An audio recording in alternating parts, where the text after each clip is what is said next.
नमस्कार दोस्तों, आप सभी को चंद्रयान-3 के सफल प्रक्षेपण की बहुत बहुत शुभकामनाएं।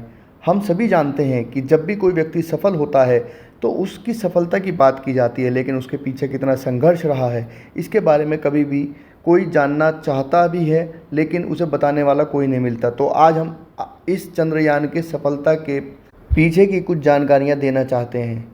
हम आपको बता दें कि यदि भारत इस चंद्रयान-3 को सॉफ्ट लैंडिंग कराने में, नियंत्रित लैंडिंग कराने में कामयाब हो जाता है तो ये दुनिया का चौथा देश बन जाएगा जो ये काम कर पाएगा। इससे पहले मात्र 3 देश ही ऐसे हैं जिन्होंने ये कार्य किया है, जिसमें पहले नंबर पर आता है अमेरिका, दूसरे पर रूस और तीसरा चीन। तो हम उम्मीद करते हैं कि हमारा चंद्रयान-3 ये बहुत ही महत्वपूर्ण कार्य पूरा करेगा और दुनिया में भारत का सम्मान बढ़ाएगा। चंद्रयान-3 के सफल प्रक्षेपण के लिए लगभग $75 मिलियन का खर्च आया है। हम आपको बता दें कि चंद्रयान-3 में एक lander, propulsion model and rover लगाया गया है, जिसकी मदद से ये चंद्र पर सुरक्षित उतरेगा और वहाँ से डेटा एकत्र कर चंद्र की संरचना के बारे में अधिक जानकारी वैज्ञानिकों तक पहुंचाएगा। अब हम आपको बताते हैं चंद्रयान-2 के बारे में। आप सभी को ध्यान होगा कि 2019 में चंद्रयान-2 विफल हो गया था, जब प्रधानमंत्री ने इसरो पहुंचकर एक अभिभावक की भूमिका को निभाया था, जिसमें उन्होंने वैज्ञानिकों को सांत्वना भी दी थी और आगे बढ़कर अच्छे से काम करने के लिए प्रेरणा भी दी थी और कहा था कि पूरा देश आपके साथ है, आप बिल्कुल भी चिंता ना करें, हम निश्चित ही कामयाब होंगे। हम आपको बता दें कि चंद्रयान-2 22 जुलाई 2019 को प्रक्षेपित हुआ था, जो कि 6 सितंबर 2019 को रास्ता भटक गया और मिशन 6 सितंबर 2019 को बंद करना पड़ा। अगर हम चंद्रयान-2 की कुछ और बातें आपको बताएं तो 12 नवंबर 2007 को इसरो और रूसी अंतरिक्ष एजेंसी के प्रतिनिधियों ने चंद्रयान-2 की परियोजना पर काम करने का एक समझौता पर हस्ताक्षर किया था।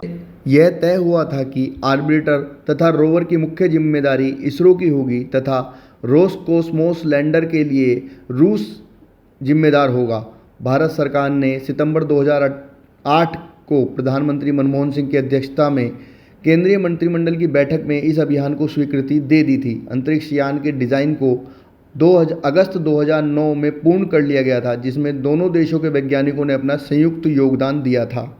भारत के इसरो ने चंद्रयान-2 कार्यक्रम के लिए पेलोड को अंतिम रूप दे दिया था, परंतु रूस द्वारा लैंडर को समय पर विकसित न करने के कारण इस अभियान को जनवरी 2013 में स्थगित कर दिया।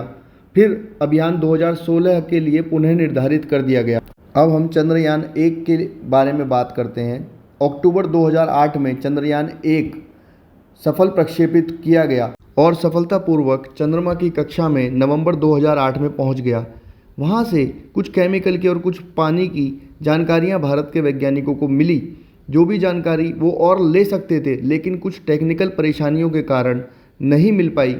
फिर इसरो ने अगस्त 2009 में पूरे 1 साल इंतज़ार करने के बाद इस मिशन को बंद किया, क्योंकि उनका कुछ भी संपर्क चंद्रयान-1 से नहीं हो पा रहा था। इस पूरे प्रोजेक्ट में चंद्रयान-1 में लगभग 386 करोड़ रुपए का खर्च भारत सरकार का हुआ था।